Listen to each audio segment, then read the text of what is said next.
The message came in at exactly 2:36 p.m. I was in my home office, sunlight spilling across the desk that I kept pretty spotless. Half a cup of cold black coffee sat by the mousepad. Folders lined up neatly, tabs labeled, Q1 numbers, Client A arbitration, approvals still waiting. My world ran on logic and spreadsheets.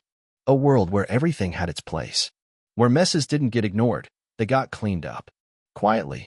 Efficiently. Left no trace behind. Then the phone buzzed. Just a light vibration. I glanced at it, figuring it'd be something like a shipping update or an overdue invoice. But it wasn't. It was from Jenna. Not a text. A picture. At first glance, it was just a blurred skin. Bed sheets, hard to make out. For a second, I thought maybe she'd sent it by accident. Then the photo started loading slow, like one of those old-school printers, every line stripping away what I thought I knew. There she was, Jenna, shoulders bare, hair a mess, propped up on one elbow with that smug little smile. Right next to her, mostly covered by the blanket, was some guy. Tanned, younger. A tattoo on his shoulder. Grinning, too. They both looked proud. And underneath, just one line of text. You can't stop me. I'm done hiding. I blinked. Once. No outburst. No yelling. Didn't hurl the mug or flip the desk. Just a moment, still, sharp. My thumb hovered over the screen. I typed one word. Lawyer. Sent it. That was it. No threats. No begging. No, why would you, or who is he? Just a word. A quiet trigger, like a trap snapping shut. Then I flipped the phone face down. Closed the folder I'd been reading.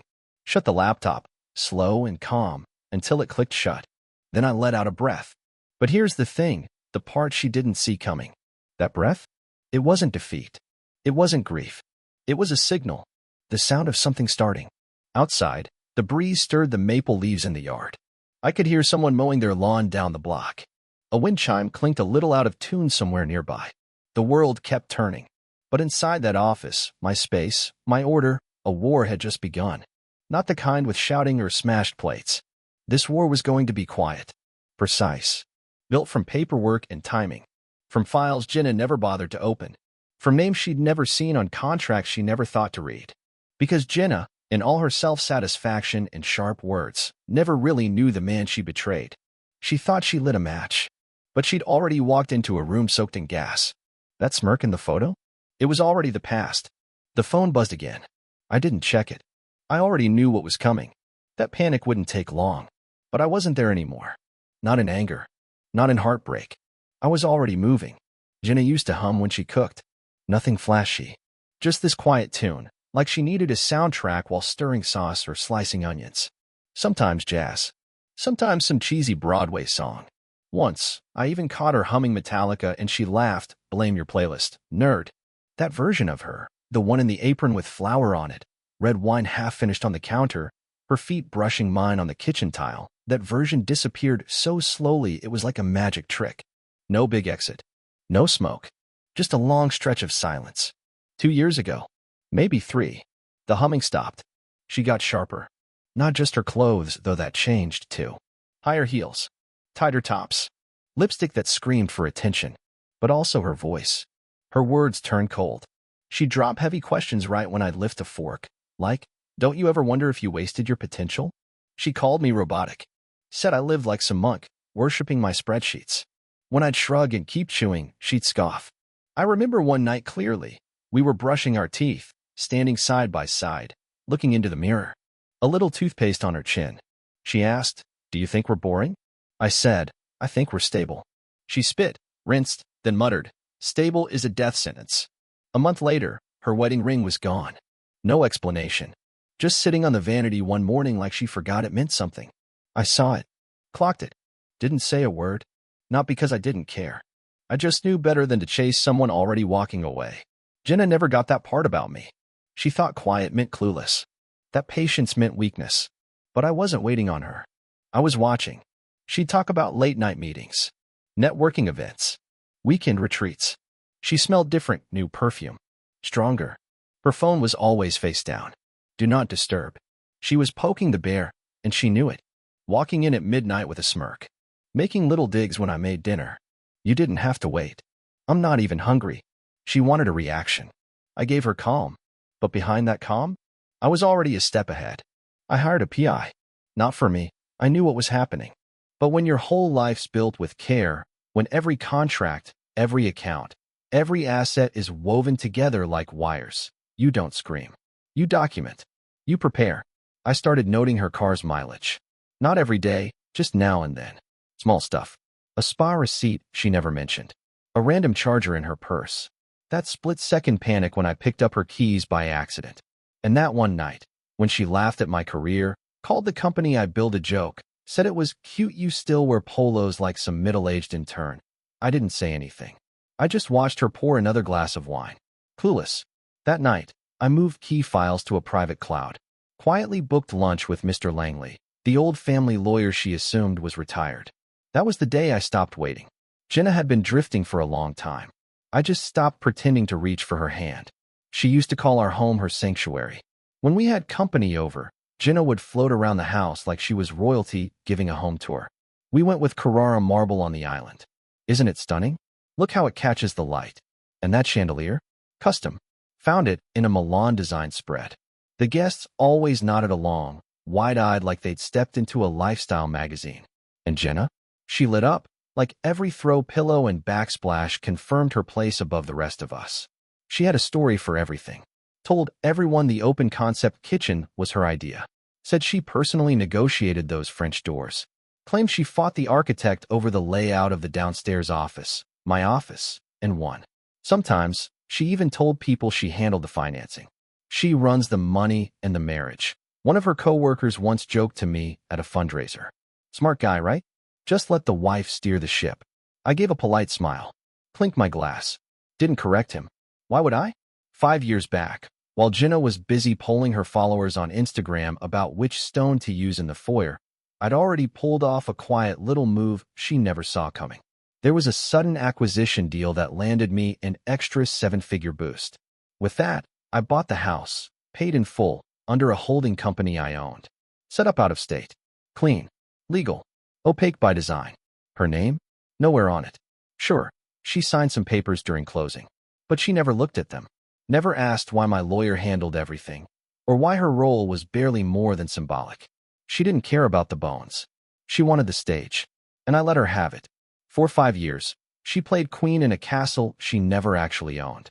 She picked the curtains, hosted wine nights, put on charity brunches, told the world it was her house. And I let her. I didn't need to tear the illusion down. I just needed her to walk right into the truth when it started to crumble on its own. The day after she sent that photo, her big dramatic mic drop, I made one call. Activate the clause, I told Langley. By the next evening, a formal letter was drafted. Certified. Sent. It laid it out plain. According to the living agreement. Yep, the one she signed without reading. Jenna wasn't an owner. Not even a co-tenant. She was a guest. And per the terms, she had 30 days to vacate. On top of that, her access to our shared accounts? Frozen for audit. That night, I walked barefoot through the house with a glass of scotch in hand. The floors she'd insisted were French, not those tacky engineered boards you liked. I couldn't help but smile. All her posturing, all that control she liked to flaunt, it had been built on sand. And now the tide was rising. The car was a red Jaguar F-Pace. Leather interior like a cigar bar. Screen so shiny you could fix your lipstick in it, if that's your thing. Jenna called it her baby, like she gave birth to it. Her Instagram even had a highlight reel just for the car. Morning grind with my girl. Written over a picture of her hand on the wheel, nails perfect. New wheels, who dis? 3-photo carousel, dealership lot, her pouting in the driver's seat, and one with me holding the keys like a trophy. She loved the comments. Girl, I need your life. Boss babe vibes. You earned this, Jen. What nobody knew, not even Jenna, really, was that the car wasn't in her name. Wasn't even in mine, technically. It was registered under my company. A strategic choice, part of a broader tax plan, fleet designation, folded into business expenses, maintenance written off. Sleek. Silent. Smart. Jenna? She was an authorized driver. That's it. Her name was on a document, like a teenager borrowing their uncle's car for summer break. She never owned it. I had reminded her once, back when we were still playing nice. She'd asked about getting custom plates. I told her no. Walked her through how the lease worked and how the vehicle was company property. She just laughed it off. Oh, Miles. You and your little fine print obsession. Control freak. That's what she liked to call me. Every time reality didn't match her fantasy. So, the morning after that photo, after that smug little stunt wrapped in hotel sheets, I logged into the fleet portal on my laptop. Clicked one button. Terminate lease. Immediate. A confirmation screen popped up. No hesitation. I clicked. That Jaguar? It'd be gone by the weekend. Repossessed. The repo team didn't make a scene. No knocking. No warning. They scanned the VIN, locked it up, hauled it out. Like ghosts. No sound. No fuss. I imagined her reaction. Coming out of some boutique, arms full of bags. Fob in hand. Hitting the unlock. Nothing. Try again. Still nothing. Confused. Frustrated. Then the realization. Then the phone call to the dealership. Frantic. And then the truth. Ma'am, the lease was terminated. You were listed as a secondary driver. If you'd like to purchase the vehicle, we can connect you with a sales agent. I didn't need to be there. I could feel it. And that was enough. I sipped my black coffee, no sugar, and looked at the photo on the shelf. A trip to Portland, for years ago. She made us take the dumb duck face selfie. I kept it framed. Not out of sentiment, but precision. It was a marker. Proof of a version of her that once played the role of partner. But now? Now she was learning the hard way. This life she flaunted online, the one she built to impress, to perform, it wasn't hers. It had always been borrowed. And I wasn't lending anymore. Mr. Langley arrived at 7:10 that evening. No flash. No designer coat. Just a beat-up leather briefcase, a wrinkled trench, and that unshakable stare of a man who'd lived through too many political scandals to be fazed by anything now. He parked down the street, like I asked. Came in through the side gate. Didn't need directions. Didn't need small talk. Just understood how to move quiet. We didn't speak right away. All I could hear was the tap of shoes on the hardwood and the low hum of the dishwasher somewhere in the back. Langley strolled into the office like it was routine, and for him, it pretty much was. It hadn't been lately, but he'd been here enough times to know exactly where the good whiskey was stashed and which chair didn't make a sound when you sat in it. Miles poured out a couple fingers of Glendronach, passed Langley a glass, then took his seat. Langley gave the drink a slow swirl. She finally screwed up, he said. Miles didn't grin. Not right away, anyway. The photo had come in that afternoon. Hotel bed. Caption underneath, "You can't stop me." Langley let out a breath, just a little too close to a laugh. Classy, he said. Miles didn't respond. Just opened a drawer and pulled out a black spiral-bound notebook. No labels. No names. Just slid it across the desk like it had been waiting. Inside, time-stamped photos, license plates, dinner receipts from restaurants Miles never actually liked. Gym check-ins that didn't line up with her stories. And a napkin from some overpriced steakhouse, scrawled with, "Can't wait for next time, winky face, signed B." Langley flipped through the pages like he'd done it before. Hire a PI to do the digging? He asked. Most of it, Miles said. But I handled the early stuff myself. Didn't want her catching on too soon. Langley didn't show much on his face. But the way he shut the notebook, reached into his briefcase, and pulled out a folder already labeled with Jenna's full name. Yeah, that said plenty. No hyphens. No maiden name. Just the name she'd worn like it was a designer label. Right up until it stopped being useful. The folder was thick. Langley laid it on the desk like it was the final move in a slow-motion checkmate. You ready? He asked. Miles gave it a tap with his finger. It's time, he said. Langley opened it. First page, a formal separation petition. Pre-drafted months earlier, every clause already cleared. No claims on shared property. No spousal support. Just a clean, sharp break. All of it made possible by ironclad premarital protections and a few well-placed trusts. Next, a full financial breakdown. Every single account. Every dollar quietly moved over the last year and a half into places Jenna couldn't find, access, or probably even spell. Then came the asset trace. No fingerprints of hers anywhere. Her lifestyle had been purely decorative, entirely bankrolled by funds Miles could shut off like a light switch. And then, Langley paused before sliding over the next part, a compiled dossier of her affairs. Yeah, plural. Trent, the spray-tanned idiot from the hotel, was just the beginning. There were two others. A real estate guy and some gym rat trainer. One ended before the next one picked up. Miles didn't even blink. He already knew. This wasn't about payback. It was about precision.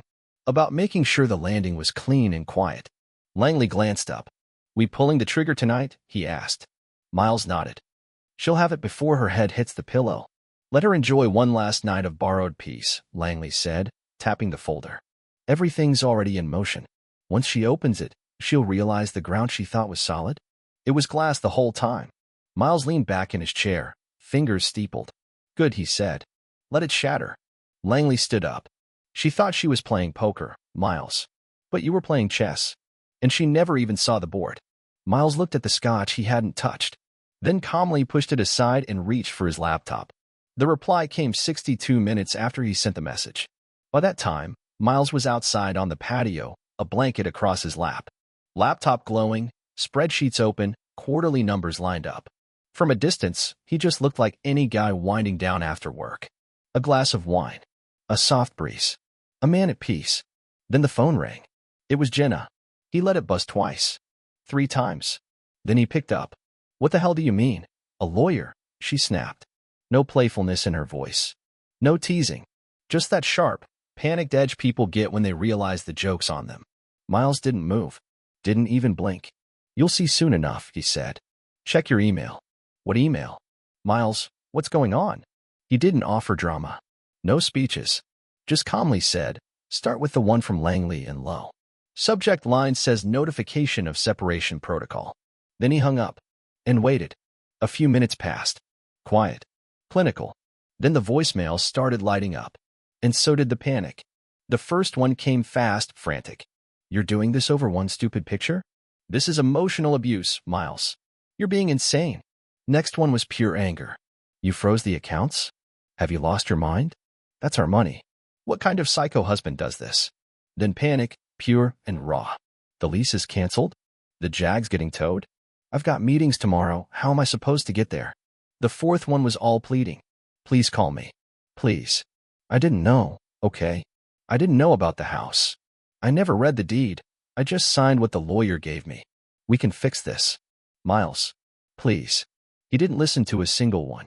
Just sat there, watching the sun dip behind the neighbor's rooftop. Each voicemail was like another mile she drove into the mess she'd made. The fifth message was mostly static, then some shaky breathing, and finally, a whisper. I can't believe this is happening. That one he saved. He didn't grin, didn't gloat, just opened the secure server and checked the read receipts. Langley's email had been opened, every document reviewed, the timeline, the property records, the ownership chains, the prenup she forgot about, now back in play under Clause 8b. Jenna wasn't just reading legalese. She was staring at the eulogy of her entitlement. And Miles? He sipped his wine. Quiet. Steady. Because when a house of cards goes down, you don't need to raise your voice. You just make sure you were never standing underneath it. Jenna rolled into Trent's place with 2 designer suitcases, a garment bag full of dresses she'd never wear around Miles, and a fake confidence you could smell under all that overpriced perfume. Trent lived in a downtown high-rise, all glass and noise. Rooftop bars, sharp corners, people who cared more about appearances than substance. She fit right in. Or at least, she thought she did. She texted him in all caps. I need to stay with you for a while. Long story. We'll talk. She sent the text without waiting for permission. And when Trent didn't answer right away, she took it as a yes. That was his style anyway, laid back, always playing it cool. Investor life, babe, he used to joke. I juggle 9 deals before breakfast. So she showed up. Lipstick flawless. Eyes glassy but chin high. She told the doorman she was there for Trent, like it was her 100th time.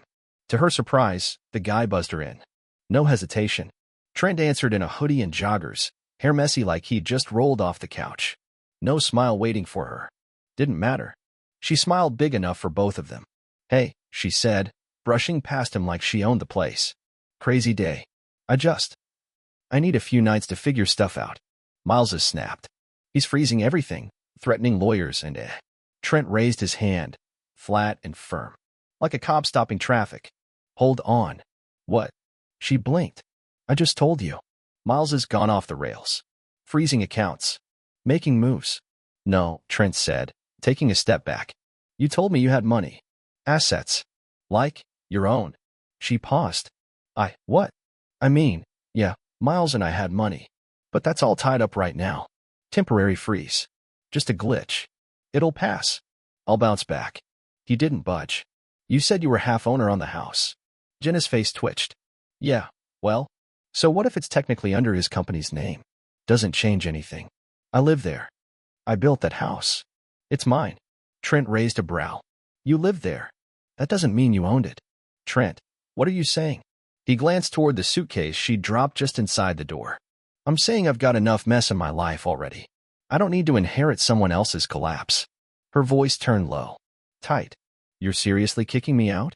I'm seriously not getting sued because some guy finds out his cheating wife moved into my condo a week after launching a legal nuke at him.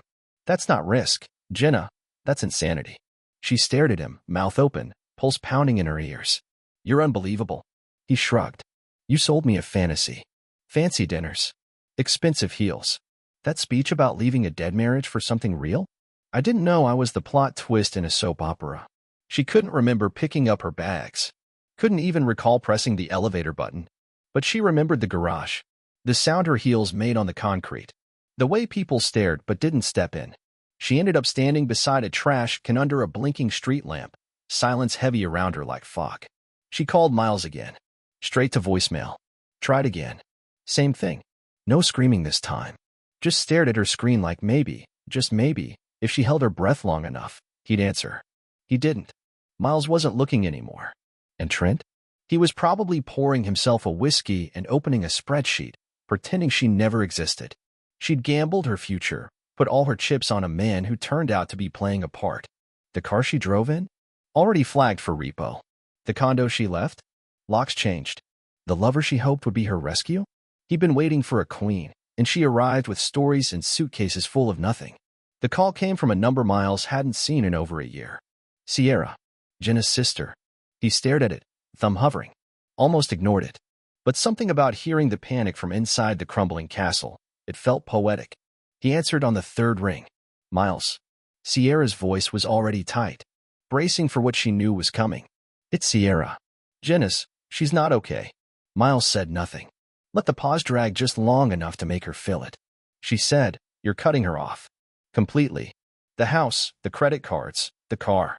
Everything. Is that true? He didn't raise his voice. Didn't lean forward or get dramatic. Just looked out over the bay and answered like he was reading from a file. I'm not cutting her off. I'm taking back what was mine. Sierra's breath caught. Miles. I know you're hurt, okay? But isn't this a bit much? She's living in a motel right now. Miles let out a dry breath, something between a laugh and a sigh. She sent me a photo, Sierra. In bed. With another man. The caption said, You can't stop me. I replied with one word. Lawyer. That's the last thing I've said to her. Sierra went quiet. He could almost hear her brain scrambling for a way to spin it. She told us. It wasn't like that, she finally whispered. She said you were cold. Controlling. That you made her feel invisible. Miles slowly turned in his chair, eyes landing on the framed marriage license still on the shelf. He hadn't taken it down yet. Wanted to wait until it stopped meaning anything at all. She stopped being visible the moment she became someone else, he said. I gave her everything she asked for. When that wasn't enough, she lit a match and blamed the floor for catching fire. Sierra didn't reply. Just muttered, I'll talk to Mom. Click. The call ended. The whispers started soon after. Miles noticed it in little ways. Friends stopped liking Jenna's photos. Group chats with family went quiet. Then a message from Noah, one of her cousins. Quiet guy. Observant. Didn't know the whole story. Just wanted to say, you deserved better. Jenna's own brother booted her from the shared Netflix account. Small moves. But they spoke volumes. People can excuse a lot, arrogance, pride, even lies. But when someone wraps their entitlement in a victim's cloak, that only lasts so long. Especially when the receipts start showing up. Jenna had always been sloppy with secrets. She sent that hotel pic like it was a dagger, not realizing it was ammo. Screenshots started floating. Stories got passed around. Whispers became full-on narratives. And soon, the narrative hardened into a verdict. She was the one who cheated. She was the one who lost everything. And now she wanted sympathy? People weren't buying it. Not after they found out the dream car wasn't even in her name. The home she posted about? Never hers. Not legally. She walked out of a stable life with a smug grin and landed in a budget motel with broken nails and no one left to call. Jenna had spent years playing the role of the wronged woman. But now the curtain was gone, and everyone could see exactly who she was. I wasn't some phoenix rising out of the wreckage. Nah, I was just the one who struck the match, then stood there crying when the flames turned on me. I pulled into the driveway in a plain old rental sedan, the kind with hard plastic seats and that stale, sour coffee smell baked into the vents. For some reason, I still thought the gate would recognize my fob. It didn't. Just flashed red. Wouldn't open. I smacked the steering wheel with my palm and punched in the manual override code. Could barely even remember it. That didn't work either. So I waited for a delivery van, stuck close to its bumper, and slipped in before the gate had a chance to shut. The driver shot me a look. I didn't care. Not today. I was a sweaty mess, my nerves fried, angry as hell, and for the first time in my life, I wasn't welcome in the place I used to call the shots. When I got to the front door, the rage simmered down into something colder. The locks had been changed. And right there, taped dead center on the glass in a neat little sleeve, was a notice. Notice of access termination and scheduled property collection. It said the house now belonged to Alderpeak Holdings, LLC. And according to some legal agreement and executed separation protocols, I, Jenna K. Alston, wasn't allowed in anymore. I'd get access to grab my stuff, but only in a 48-hour window under someone else's watch. Any attempt to break that rule? Trespassing. At the bottom was a signature. C. Langley, ESQ. I ripped the notice off the door, practically tearing it in half. My hands were shaking. I scrambled for my phone and called again. Straight to voicemail. Then I tried Langley's office. The receptionist answered, and I instantly hated her chipper tone. Good afternoon, Langley and Lowe. This is Jenna Mercer. I'm coming in. Tell him to be ready. I didn't wait for her to respond. Took me about 17 minutes to get to their Crescent Hill office. I barely remember the drive. Just that notice burned into my brain, like when you stare at the sun too long. When I stormed through the frosted glass doors, I didn't wait to be announced. Langley's assistant opened her mouth, maybe to stop me, but I was already halfway down the hallway. He was there, calm as ever, behind his desk, reading from a yellow legal pad like it was any other Tuesday. Didn't even flinch when I barged in. Didn't look up right away either. I slammed the notice onto his desk. He can't do this. Finally, Langley looked up. No smile. No shock. Just that tired little head tilt you see from someone who's watched people confuse rage with power 1,000 times before. He already did, he said. Then he slid another document toward me with 2 fingers. I didn't sit. Just leaned in to read. It was a timeline. Laid out when the holding company bought the house. Showed a clause in the prenup that erased any cohabitation claims unless both names were on the deed. Then there was that addendum I signed during a refinance for years ago. The one I didn't bother reading because I was too busy asking about backsplash tile samples. No? That paper was my eviction notice, dressed up in gold trim. I swallowed hard. I'm still his wife, I said. Langley gave a nod. And soon you'll be his ex-wife. You can't just take the house. You gave up any claims back in 2015. When you opened your business under your maiden name. For tax purposes. Our firm handled the paperwork. I did that for convenience. It wasn't supposed to mean it worked in your favor then, he said. Now it works in his. I blinked too fast. Tried to keep it together. I live there, I said, quieter. That house is mine. No, Langley said, soft but firm. It was yours to use. Now it's yours to leave. My legs gave out without warning, and I dropped into the chair across from him. He tapped the folder again. I can arrange movers. Supervised, of course. Or you can come collect your things during the designated time slot. You have until Thursday. I didn't answer. Just stared at the paper, hunting for a mistake, a loophole, anything I could argue. There was nothing. Miles's signature was right there. Langley's embossed seal in the corner, like a final punchline. My voice came out small. Is he really gonna erase me like this? Langley folded his hands. He's not erasing you, Ms. Mercer. He's just cutting you out of things that were never really yours to begin with. I didn't cry. I wasn't even sad. Just stunned. That kind of quiet disbelief when you realize the stage was never yours and the show's already over. Outside, the wind picked up. And in that frozen office, it finally sank in. There was nothing left for me to go back to. Meanwhile, up on the 33rd floor of a brand new high-rise, Miles was staring out at a view that felt too perfect. Obscene, that was the word that kept popping into his head. Not because it was loud or tacky. No, it was the kind of wealth that whispered instead of shouted. Everything was just complete. The condo had glass walls all the way around, a wraparound balcony, and sunset straight off a postcard. The place was clean, minimal, no clutter, no corny wine cork coasters, no cheap wall art telling you to live, laugh, love. Just space, light, and a quiet that didn't nag him for being boring. That first morning, Miles walked barefoot to the kitchen, made himself coffee, and didn't have to dodge stilettos left in the hallway or coats tossed in a rush. The fridge didn't reek of someone else's green smoothies. He watched the espresso drip into his mug like clockwork. For a split second, he thought, this is mine. All of it. And he didn't owe anyone an apology for it. His phone buzzed. Email from Preston and Wyatt.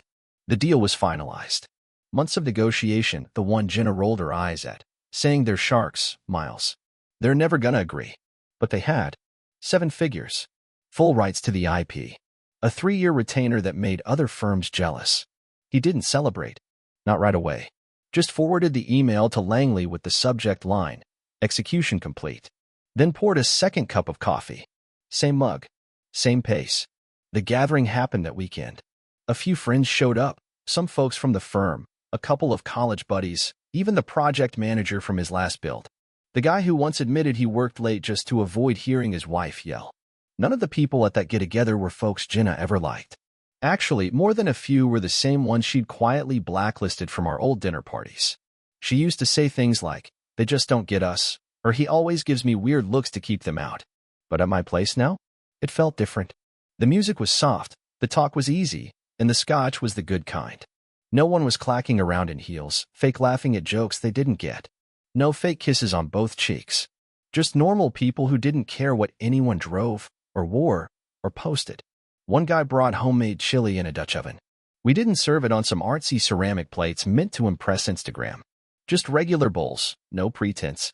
At one point, a buddy leaned in, sort of smiling, kind of serious, and asked, "You good?" I didn't answer right away. Just looked around, at the furniture I picked, the people who came without needing a reason, and that city skyline cutting across the sky like it finally meant something. Then I smiled. Yeah, first time in a long while I could say that and actually mean it. Jenna was still emailing, though. One came that morning. Subject line, we need to talk. I didn't open it. Didn't have to. Because while she was holed up in some short-term rental, surrounded by clothes she couldn't afford anymore and friends who'd stopped answering her texts, I had stepped into a new life. One that wasn't about deleting the past, just replacing it. The final blow was still waiting somewhere in a manila folder, clipped, notarized, official. But as far as I was concerned, the ending was already carved in stone. She left behind silence. I turned it into peace. She slipped past the front desk like a woman who still belonged, and for half a second, security wasn't sure what to do. Her face was familiar enough, and she moved with this mix of desperation and confidence that made them hesitate. No one stopped her. By the time she hit the elevator, her reflection in the chrome doors almost made her jump. This was Jenna Mercer, once polished to perfection, always styled, always photo-ready.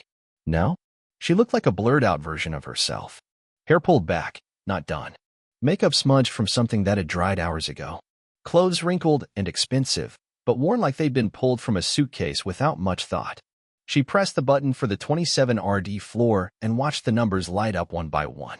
Her chest rose and fell like she couldn't get a full breath. The heels she wore? They wobbled. Probably hadn't been worn in months. They pinched now. When the doors opened, she stepped into another world, mine. The air up here was cooler, stiller. The walls didn't carry stories.